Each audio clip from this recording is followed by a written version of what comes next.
High, আমি প্রিয়া। আমার simple কিচেনে সকলকে স্বাগত জানাই। আজকে রেসিপি হচ্ছে খুব সহজ পেঁয়াজ পোস্ত।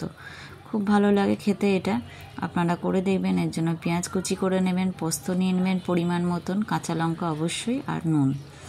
এরপরে সর্ষের তেল দিয়ে করবেন। কড়াইটা গরম হয়ে গেলে সর্ষের তেল পরিমাণ মতন দেবেন, একটু বেশি লাগে যেহেতু খেতে টেস্ট হয়। এবার পেঁয়াজগুলো দিয়ে দেবেন। গরম হয়ে গেলে কাঁচা লঙ্কাগুলোও দিয়ে দেবেন, আলাদাভাবে কোনোভাবে দেওয়ার দরকার নেই, একসাথেই দিয়ে দেবেন। ভালো করে নেড়ে চেড়ে নেবেন। তারপরে একটু বাদামি রং ছাড়লে পরিমাণ মতো নুন দিয়ে দেবেন।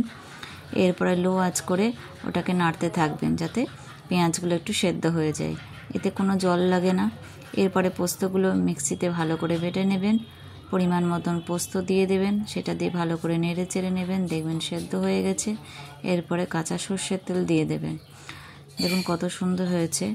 আমার ভিডিও আপনাদের ভালো লাগছে সেটা আমি বুঝতে পারি, আপনারা দেখেন, কিন্তু অবশ্যই একটা সাবস্ক্রাইব করবেন আর একটা লাইক করবেন, তাহলে অনেক কৃতজ্ঞ হয় আপনাদের কাছে। আমি আবার নতুন কিছু ভিডিও নিয়ে আসতে পারবো।